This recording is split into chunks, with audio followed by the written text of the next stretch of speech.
Hola Mariana, ¿lista para aprender un nuevo tema el día de hoy? Sí, Rebe, estoy lista. Hoy comenzaremos con el primer tema de la unidad número 2, donde conoceremos el comienzo de las relaciones sociales, la madre. Así es, Rebe. Comencemos entendiendo que los seres humanos tenemos la necesidad de otros. Somos animales sociables y la vida de un hombre solo es lamentable. Ahora que lo mencionas, recuerdo haber leído que sobre todo en el niño el aislamiento tiene efectos muy importantes porque no puede llegar a desarrollarse y convertirse en un adulto sin la ayuda de otros adultos. Oh, sí, pero además la investigación reciente ha mostrado que la compañía y el cariño del otro es algo necesario para el desarrollo, como la alimentación, y por tanto se encuentra en las necesidades básicas. ¡Wow! ¡Qué importantes son los otros para que podamos tener un ambiente social óptimo desde pequeñitos!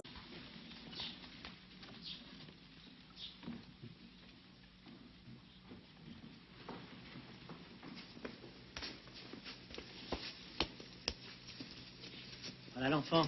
Bonjour mon garçon, tu seras bien ici. Nous soignons. Vous avez raison, Madame Guérin. Je ne peux pas vous comprendre, mais il faut lui parler tout de même, le plus souvent possible. Voilà la salle à manger. Viens au premier. Faut que tu connaisses la maison. Allons.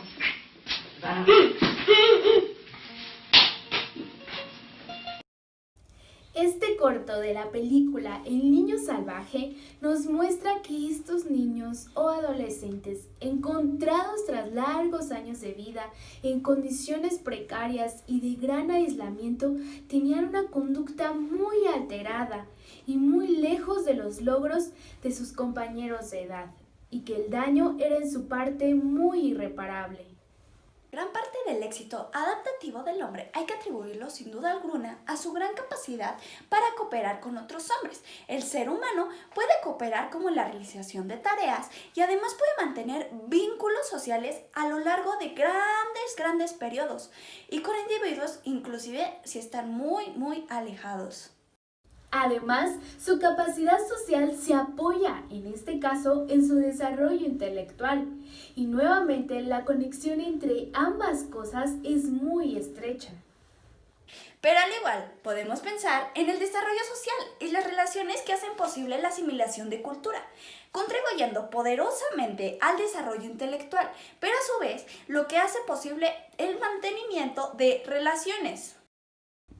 El hecho de que el hombre nazca inmaduro exige la presencia de adultos que se ocupen y satisfagan las necesidades de la cría durante largo tiempo.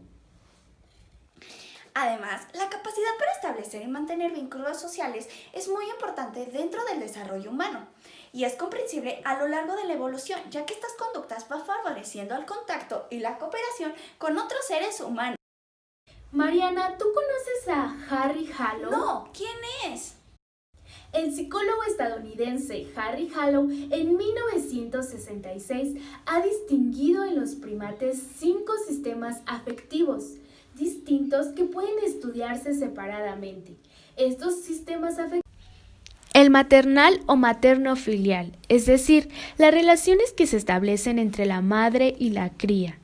El sistema afectivo filio-maternal, que es la relación que se establece entre la cría y la madre y que hay que considerar separadamente porque no es una relación simétrica con la anterior, sino una relación que puede considerarse como recíproca. El sistema afectivo de los compañeros de edad que desempeña un importante papel en la segunda fase de desarrollo.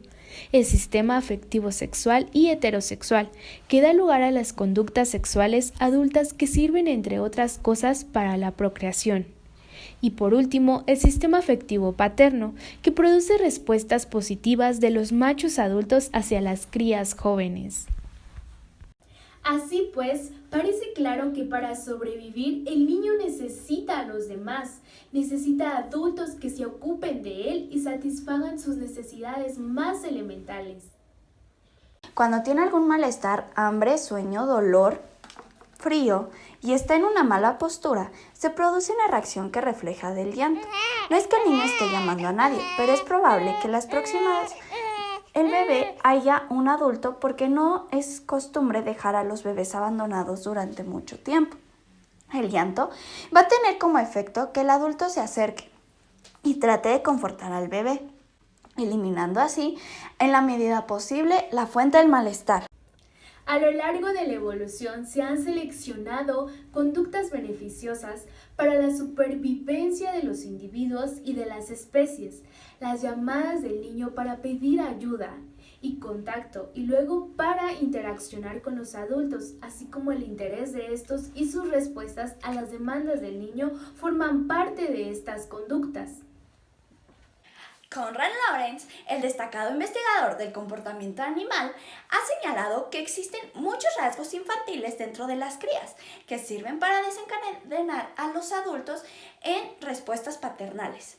Y estos tienen una disposición innata para atender a sus crías. El aspecto infantil se caracteriza por una cabeza muy grande frente a un cuerpo pequeño, con una gran frente abultada, unos ojos proporcionalmente muy grandes, situados muy abajo en relación con la frente, barbilla poco abultada y en general rasgos suaves y redondeados. Estos rasgos están presentes en muchas especies y también se aplican al hombre. Esa propensión favorable hacia las crías se manifiesta especialmente en los animales que están criando y sirve para garantizar las atenciones que necesitan. Posición favorable es muy utilizada por los fabricantes de muñecos, ya que exageran los rasgos infantiles y también en ilustraciones de cuentos como en las películas animadas, con simpáticos personajes que entrenan a los niños y a los adultos, así como el ratón Mickey Mouse y los pitufos. El niño responde al cuidado que se le presenta y muy pronto empieza a establecer relaciones con las personas con las que está en contacto. Esto no quiere decir que diferencie o identifique a las personas desde el principio. Probablemente hay un interés inicial por las personas porque son fuentes privilegiadas de estimulación, mucho más versátiles que las cosas. Las personas producen estímulos de varios tipos, visuales, sonoros, táctiles, etc. Además, son indicadores de acciones. Esto necesariamente tienen que interesarse al niño en buscar su estimulación. Algunos autores defienden que los bebés tienen una disposición social que los hace responder y reconocer de alguna manera a las personas desde el principio. En múltiples campos de desarrollo se ha descubierto que el hombre no dispone al nacer de capacidades muy especiales, sino que son estas muy generales. Sin embargo, se van especializando conforme al contacto con el medio y los intercambios con los otros sujetos. Por ello, parece que el niño no empieza identificando y diferenciando a unas personas de otras, y quizá ni siquiera de los objetos.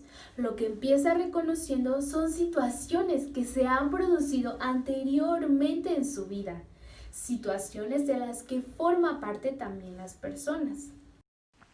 Reconoce la situación de la alimentación, del baño o del cambio de pañales y dentro de ellas reconoce también las posiciones en que se le coloca para mamar o bañarle, lo cual le va a permitir pronto anticipar lo que va a suceder. ¡Rebe! ¿Tú sabías que hay una serie de fenómenos que ponen de manifiesto el progreso social desde momentos tempranos del desarrollo? No, ¿de verdad? Sí, mira, te explico. Durante el segundo mes de vida se produce la sonrisa social, ya que esta va unida desde un interés por las personas. La sonrisa aparece desde muy temprano, de las 4 a las 6 semanas, cuando empiezan a manifestarse con una respuesta de estímulos externos y poco a poco va asociándose con estímulos sociales y a la cara humana. ¿Y qué pasa cuando el bebé tiene 7 u 8 meses de edad? Mira, te explico. Hacia esta edad se formaban lazos más estrechos con unas o varias personas en específico, en particular con la madre o la persona que cuidaba permanentemente al niño. Pero además se produce lo que se llama la ansiedad por la separación, es decir, manifestaciones claras de disgusto cuando se produce una separación. Si la separación se prolongaba, el niño caía en un estado de ansiedad, de disgusto, de agitación y tanto las separaciones como los encuentros tenían marcado un carácter emocional. ¡Qué interesante, Mariana! Yo también sé que si los niños se separan antes de esa edad, como por ejemplo para ser adoptados en otro medio familiar, se pueden producir ciertos desajustes debido al cambio de prácticas y de rutinas, pero que no son comparables con los efectos que tienen las separaciones posteriores a partir de los 7 u 8 meses. Ello sería debido a que todavía no se han formado los apegos, y un tercer hecho notable que se produce hacia esta edad es el miedo a los extraños, que antes no se producía. Los niños de pocos meses pueden ser cogidos y respondían igualmente a diferentes personas, pero a partir de los 7 u 8 meses empiezan a manifestar reacciones de disgusto y de rechazo hacia las personas desconocidas, y tendencia a orientarse hacia las personas conocidas, con las que hay apegos si es que están presentes. Mariana, ¿tú sabías que los seres humanos no nos encontramos siempre en la misma situación anímica? Sino que vemos alterados nuestros estados de ánimo cuando suceden ciertas cosas a nuestro alrededor. Es decir, experimentamos emociones como la alegría, el miedo, la tristeza o la ira. Cuando se produce el acontecimiento que tiene que ser un día especial o con significación para nosotros, experimentamos cambios en nuestro estado emocional, lo que facilita nuestras reacciones en esos momentos. Sí, así es. Además, sirven para comunicarlas a los demás, pues se manifiestan de diferentes maneras, en la expresión del rostro, en movimientos, en vocalizaciones y también producen alteraciones fisiológicas, como modificar la tensión, variar el ritmo cardíaco, segregar determinadas hormonas, etc. Hacia la mitad del siglo XIX, Charles Darwin se interesó por el estudio de las emociones, pues le llamó poderosamente la atención la semejanza entre las expresiones emocionales en distintos países, entre hombres de distintas razas e incluso entre hombres y animales. Además, supuso que tienen un importante valor adaptativo para la supervivencia de los individuos, pues ponen en marcha en un nivel muy básico, sin necesidad de tomar conciencia de ello, respuestas adecuadas a la situación. Tienen también un gran valor comunicativo. La alegría nos permite alcanzar nuestro objetivo con más vigor y manifiesta a los otros placer en la situación que nos proporcionan. La tristeza favorece el interés de los demás y provoca conductas de ayuda hacia los otros. La ira aumenta la energía en situaciones molestas. A través de las expresiones emocionales, los demás saben en qué estado nos encontramos. ¿Te has preguntado por qué sientes lo que sientes? Pues conoce a tus emociones. Cuando todo en tu vida está en buen camino, es cuando alegría está al mando. Ella es alegría. Con un espíritu imparable y una energía invencible, alegría te hace sonreír y... ¿a quién le importa? ¡A celebrar! Cuando las cosas te desaniman, ahí es cuando tristeza toma el mando. Ella es tristeza. Con un toque cariñoso y un corazón gentil, tristeza entra en acción para dejarte... Dije, tristeza entra en acción. ¿Tristeza? Oh, tristeza. Cuando algo inesperado te mira de frente, temor está ahí para tu seguridad. Con rapidez y sabiduría, Temor evalúa la situación y calma tus nervios. A su manera muy especial. Todo en orden. Gracias, Temor. A veces las cosas se ponen sucias. Ahí es cuando Desagrado toma el mando. Ella es Desagrado. Ya sea para aconsejarte en tu vida social o en los pequeños desastres, Desagrado está para... Bueno... Un momento. Cuando las cosas salen mal, Furia está presente. Él es Furia. Se asegurará que el mundo sepa que Furia está al mando. Pero en realidad tienes que tener cuidado cuando se sale. A partir de los años 70 se ha empezado a utilizar métodos más precisos para estudiar las emociones, y entre ellos el análisis detallado de las expresiones faciales. El sistema del Dr. Ekman consiste en analizar los movimientos de los distintos músculos y de esta manera poder determinar con exactitud cuál es la expresión. Gracias a estos procedimientos se ha podido comprobar con precisión que las expresiones emocionales son comunes a todos los seres humanos y se han tratado de detectar expresiones emocionales básicas. En el bebé que todavía no puede hablar, las emociones tienen una enorme utilidad para establecer la comunicación con los demás, para informar a los otros de sus necesidades. Puede esperarse entonces que la aparición de las emociones dependa del momento en que pueden desempeñar una función adaptativa. Hasta hace poco se suponía que los recién nacidos tenían una única expresión emocional, un estado de excitación indiferenciado de los que se irían distinguiendo emociones específicas. Sin embargo, los recién nacidos diferencian los sabores y los manifiestan mediante diferentes expresiones y también producen llanto. Hoy se tiende a suponer que el interés, disgusto y malestar, así como un precursor de la sorpresa, aparecen en los neonatos y que la rabia, la sorpresa, la alegría se manifiestan hacia los 4 meses, mientras que el miedo, la timidez surgirían en la segunda mitad del primer año. Al mismo tiempo, las madres creen reconocer en sus hijos las expresiones emocionales desde muy temprano, a través de las expresiones faciales, vocales, los gestos y movimientos de los brazos. Quizá solo se trate de atribuciones que hacen las madres, pero en todo caso sirven para que respondan de forma diferenciada y posiblemente contribuyen así a consolidar las expresiones emocionales de sus hijos y la capacidad de la comunicación. Con el crecimiento va variando la manera de manifestar las emociones y cómo influyen en las acciones. Por ejemplo, ante las inyecciones, los niños manifiestan primero cara de dolor, pero a partir de los 7 meses expresan ira. ¡Wow! ¡Qué interesante! Los bebés son capaces de manifestar estados emocionales por medio de la expresión facial. De este modo, los adultos sonreímos sobre todo a otros seres humanos. La sonrisa abierta aparece un poquito más tarde y es una manifestación más interna. Los adultos refuerzan intensamente la aparición de la sonrisa con gestos de alegría mínimos, con expresiones como las vocales y movimientos dirigidos hacia el niño. Así, poco a poco se va especializando como una conducta de tipo social y esta es la forma que debe adoptar primordialmente, favoreciendo que se vuelva a reproducir y que se conviertan en elementos esenciales de la comunicación social. De este modo, los adultos sonreímos sobre todo a otros seres humanos. También la sonrisa abierta aparece un poquito más tarde y es una manifestación más interna que sirve para que podamos descargar la tensión.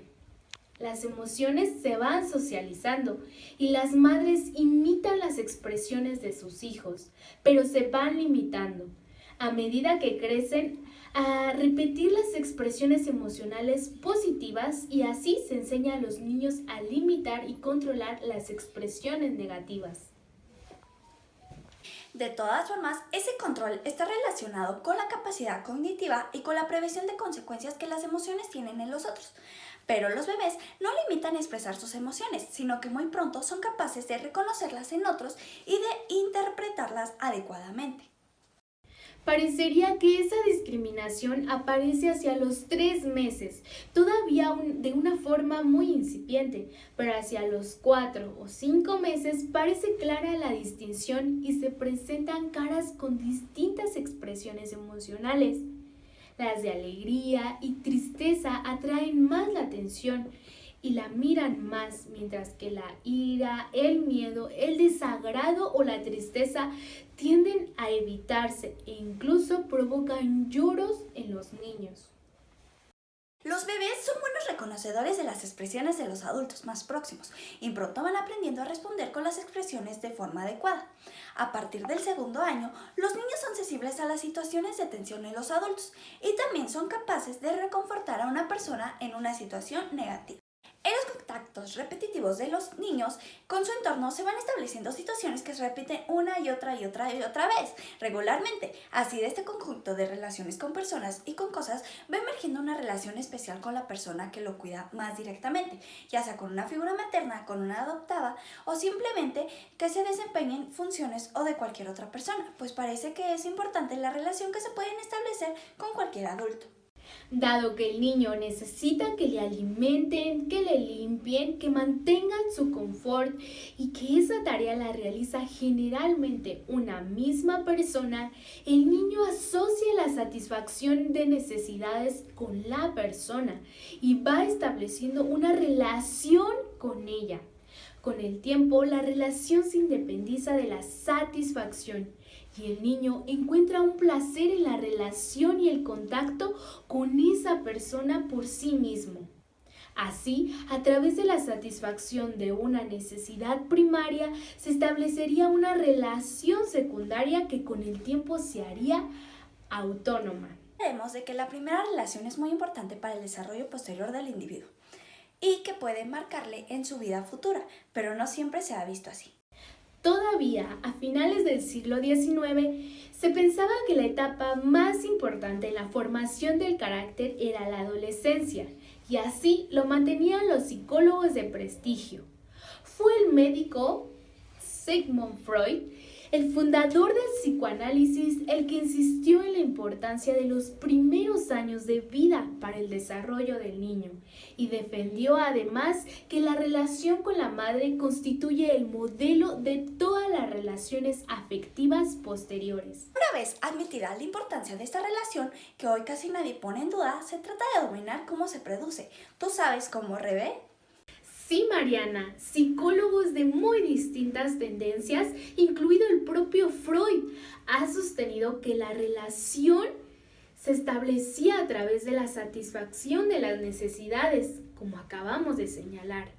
Freud, en uno de sus últimos escritos, El esquema del psicoanálisis, redactado en 1938, escribe: el primer objeto erótico de un niño es el pecho de la madre que lo alimenta. El amor tiene su origen en la dependencia de satisfacer las necesidades de alimento. De que el principio del niño no distingue el pecho del propio cuerpo, cuando el pecho ha de ser separado del cuerpo y aislado en el exterior, porque el niño percibe su ausencia repetitivas veces. Entonces, como un objeto, lleva consigo una parte del cátesis libidinosa, narcisista primitiva. Este primer objeto llega a completarse más tarde hasta formar la persona de la madre, que no solo alimenta al niño, sino que cuida de él y provoca así en él mismo cierto número de sensaciones físicas diversas, placenteras y penosas.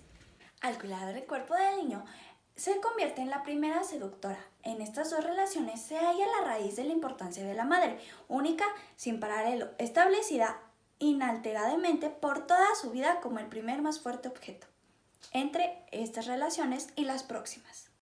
En todo esto, fundamentos filogenéticos predominan de tal modo sobre las experiencias personales accidentales que no importa si un niño ha mamado realmente o si ha criado con biberón y nunca gozó de las ternuras del cuidado materno. En los dos casos, el desarrollo sigue el mismo camino. Puede ser que en un segundo o su nostalgia posterior sea mayor y por mucho tiempo se haya sido alimentado por el pecho materno. Siempre le quedará la convicción al ser desatado de que su alimentación fue demasiado corta o muy escasa. El amor, la relación, se establece sobre la satisfacción de las necesidades más importantes y urgentes, la alimentación o el confort. El niño empieza a amar a la persona que le satisface sus necesidades.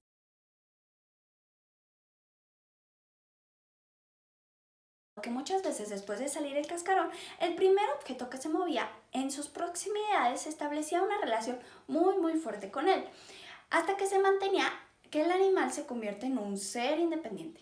Es decir, que si yo me aproximo a una zanahoria, me iba a quedar con esa zanahoria hasta que yo me volviera independiente. Lawrence consiguió que estos patos se vincularan con él mismo y lo siguieran por doquier, entendiendo sus pitidos de llamada, esperando que les contestara como si fuera su madre. Además, se dominó troquelado a esta primera relación que las aves establecen con un objeto que se desplaza. En las condiciones naturales, ese objeto suele ser la madre, y Lorenz sostuvo que establecer esa relación cuando el animal comienza a poder desplazarse por sí solo era muy importante para la supervivencia, ya que el adulto con el que establece el vínculo le protege de infinidad de peligros y facilita que llegue a convertirse en un adulto. Quien, tras estudiar diversos casos de privación afectiva durante la infancia, partía de la teoría psicoanalítica de Freud, apoyándose también en el estudio de la formación de vínculos entre los animales formulada en 1958, la teoría del apego, según la cual la relación con los otros era una necesidad primaria y tiene un importante valor para la supervivencia. En los mamíferos no existe un troquelado del mismo tipo que en las aves, pero también se establecen fuertes vínculos con los adultos, generalmente a partir del momento en que la cría comienza a poder desplazarse por sí sola, cosa que en algunos casos se produce meses después del nacimiento. Es precisamente que a partir de este momento en la cría dispone la capacidad para alejarse cuando se encuentra más expuesto a múltiples peligros y cuando el vínculo con un adulto resulta más útil para favorecer supervivencia. Además, Bowley denominó a esta primera relación apego y mostró que tiene un valor esencial para la supervivencia de los individuos y sería un precipitado de la historia de la humanidad y de sus antecesores en la escala biológica. En efecto, el hecho en el que el niño se mantenga a su próximo adulto sirve para preservarle de múltiples acechanzas y peligros y por tanto contribuye a su supervivencia y a la adaptación de la especie. La doctora Van Wagen comunicó que había observado que las crías de los monos establecen intensas relaciones con pañales que se dejan en la jaula y esto le puso sobre la pista la importancia que tiene el contacto corporal para el desarrollo. Jaulo realizó una serie de experiencias de separación de monos de sus madres desde el nacimiento y los crió con madres sustituidas, una de las cuales consistía en un cilindro de alambre que tenía acoplado un biberón y otra con un cilindro semejante pero recubierto de felpa. Harlow observó que aunque el biberón estaba en la madre sustituida de alambre, los monos pensaban la mayor parte del tiempo que no estaban mamando subidos a la felpa e interactuando con ella. Cuando algo asustaba a los monitos, estos corrían a refugiarse a las madres de felpa. Naturalmente, este descubrimiento constituía un duro golpe para la hipótesis de que la relación con la madre se establece a través de la alimentación. Ahora hablaremos de las distintas explicaciones de la formación del apego. Posteriormente hablaremos más Psicoanálisis. Aquí podemos ver que el niño recibe de la madre el alimento que necesita. Poco a poco va estableciendo una asociación entre esa satisfacción y la persona que se lo proporciona, de tal manera que se va formando un vínculo que se vuelve independiente de la satisfacción de las necesidades y así se establece el primer amor. Watson nos habla desde una teoría conductista, en la cual dice que la madre satisface las necesidades del niño y las proporciona un confort. Poco a poco se van estableciendo una asociación entre estas satisfacciones y el rostro de la madre, de tal manera que se forma una respuesta de amor ante la sola presencia de una persona. Bowley, teoría etológica. El niño no puede velarse por sí mismo y a partir del momento en que comienza a desplazarse, el mantenerse próximo a un adulto constituye una garantía para su supervivencia. Por ello, la formación del vínculo es una necesidad primaria que no se apoya en la satisfacción de otras necesidades. Así pues, según la teoría de Bowley, el individuo humano poseería entonces un sistema de conductas que tiene como resultado predecible la aproximación y el mantenimiento del contacto del individuo adulto, que se ocupa de su cuidado y que es la figura materna. El bebé dispone de diversos sistemas conductuales característicos de la especie que contribuyen a su supervivencia, es decir, que tienen como resultado presidible el mantenimiento del contacto. contacto que muy probable pueda que suceda. John Bowlby, un psiquiatra inglés que tenía una formación psicoanalítica, realizó en 1944 un estudio sobre delincuentes juveniles y descubrió que un rasgo muy común en sus historias era carencia de atención materna y de afecto. Llegó a la siguiente conclusión: consideramos esencial para la salud mental que el bebé y el niño pequeño experimenten una relación cálida, íntima y continua con la madre, en la que ambos hayan satisfacción y goce. Pero como él mismo reconocía más tarde, el informe tenía un defecto. Aunque ponía claramente de manifiesto los efectos de la privación materna, no explicaba a qué se debían y cómo se producían. Se carecía de una teoría desde la que podría explicar lo que pasaba. En esos años, la Organización Mundial de la Salud organizó una serie de reuniones sobre el desarrollo del niño en las que participaron etólogos como Lawrence, antropólogos como Margaret Mead, psicólogos como Piaget, cibernéticos como Greg Walter y otros notables investigadores, entre los que estaba el propio Bowlby. El contacto con Lawrence y con Hill ejerció una profunda influencia sobre las ideas de Bowlby, y en 1958 publicó su artículo La naturaleza del vínculo del niño con su madre, en el que formulaba por primera vez una explicación en términos etológicos. El niño tiene una necesidad primaria de vincularse a un adulto y ello constituye parte de su supervivencia. En ese mismo año, Harlow publica sus estudios sobre la privación social en los macacos y ambos autores entraron en contacto.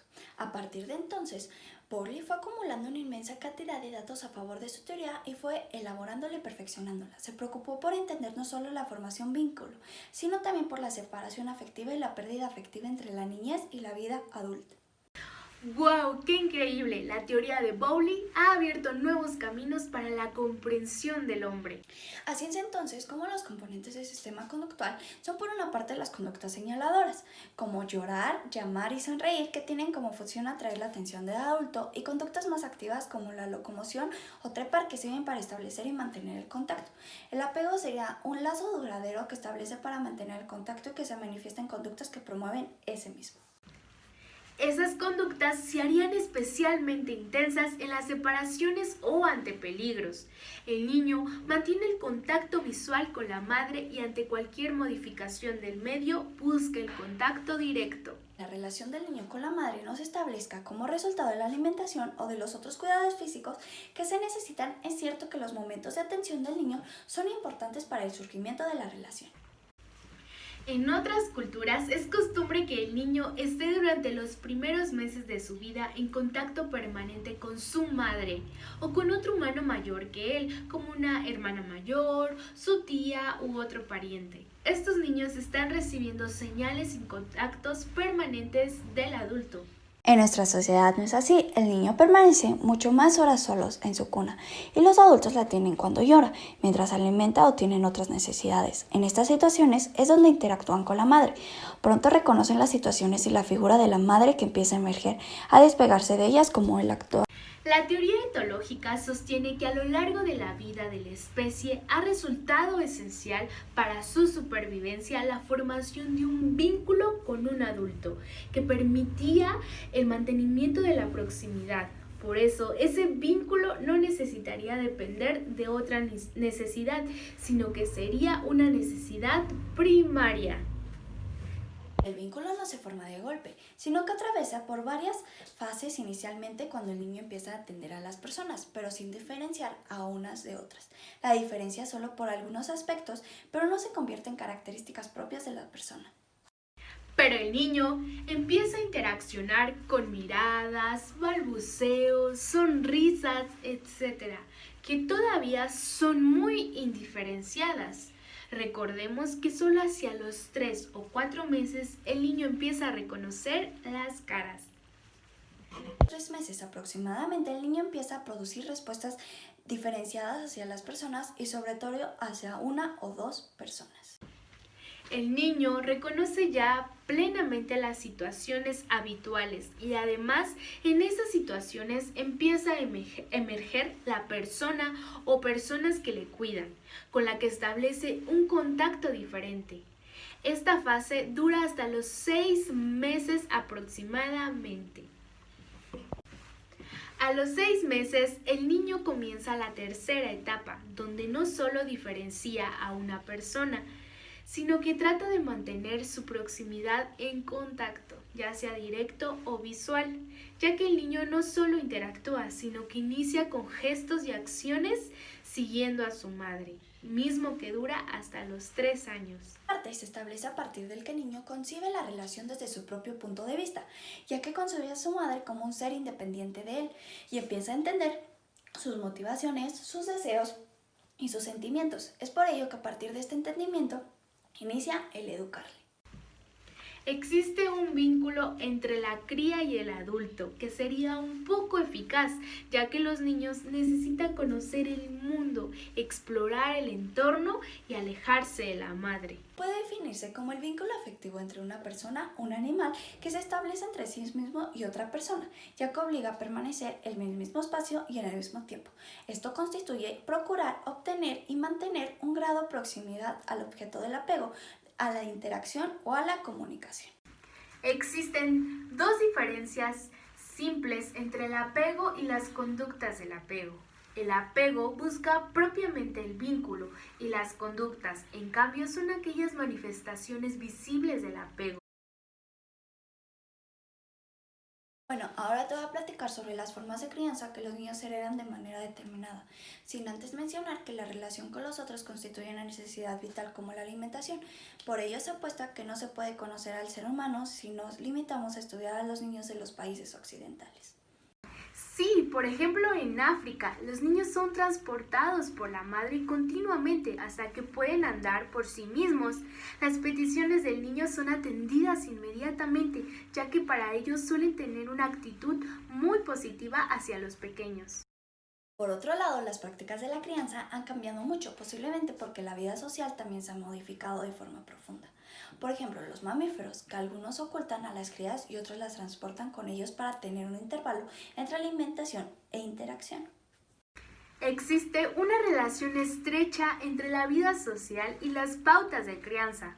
Cada cultura educa a sus hijos de forma particular, permitiendo una conexión muy fuerte entre el carácter de los individuos y la organización social. Existen vínculos que se forman desde la niñez con la madre y el apego, esenciales para entender la formación de las relaciones sociales, y se comprende a través del trabajo experimental, ya que el apego aumenta la exploración, la curiosidad y la solución de problemas.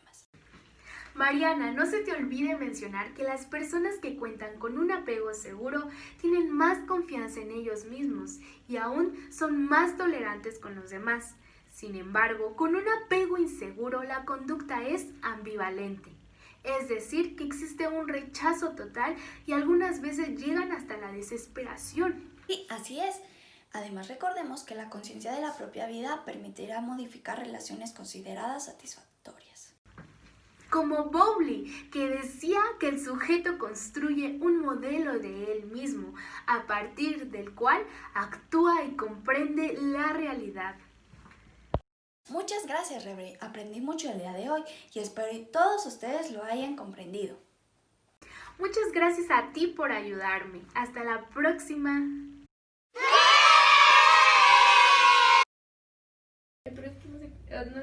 Esto me recordó al psicoanalista John Bowlby.